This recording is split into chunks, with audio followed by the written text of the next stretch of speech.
आसन देखा कालपुरुषर षष्ठ राशि कन्या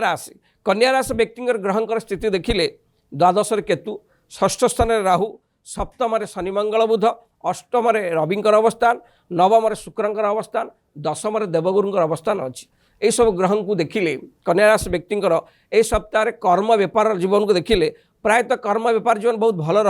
कारण बृहस्पति अवस्थान दशम स्थान कर्म क्षेत्र बेपार आप बहुत लाभवान हे आपड़ जदि आगुरी कौन चाकरी इंटरव्यू दौथे यही सप्ताह निश्चय सफलता पाइबे जदि मन लाखी जगह को आप ट्रांसफर होगा चाहूबे निश्चय ट्रांसफर हे विशेषकर उपरस्थ अफिसर आपन कर्म क्षेत्र में साहाय्य सहानुभूति करेंगे ये कर्म क्षेत्र बेपार स्थिति को देखिले विशेषकर बेपार स्थिति बहुत भल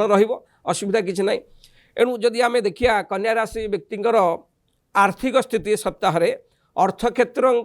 अर्थक्षेत्र को उच्च स्तर रविंकर दृष्टि थिबारु कौन से सरकारी स्तर जदि कौन से आगुरी पैसा बा कौन से फाइल पत्र अटिक रही से धन आप सरकार को फेरी पाइबे विशेषकर क्या आप देते कौन से अर्थ आगुरी धार उधार से अर्थ फेरी पाइबे बा पैतृक अर्थ आपको किसी लाभवान हो पारे विशेषकर आर्थिक क्षेत्र ए सप्ताह भल रहिबो। आसन देखा पारिवारिक क्षेत्र को देखिले प्रायतः मध्यम दन रहिबो शनि मंगल बुधंकर सप्तम स्थान अवस्थान विशेषकर स्वामी स्त्री विवाहित जीवन को किसी कटुता बा कौन बद आड़िकी नहीं पारे एथि आप जत्नवान हवा अति जरूरी विशेषकर कन्या राशि व्यक्ति मानी समस्त अशुभत्व दूर करने समस्त रिष्ट खंडन करने प्रत्येक दिन गणेश भगवान को दर्शन करूँ गणेश मंत्र पाठ करूँ सदा सर्वदा एक सबुज रंग रुमाल को पाखर रखु जहाँ भी रिष्ट शुभ खंडन हम निश्चय शुभ फल पाए।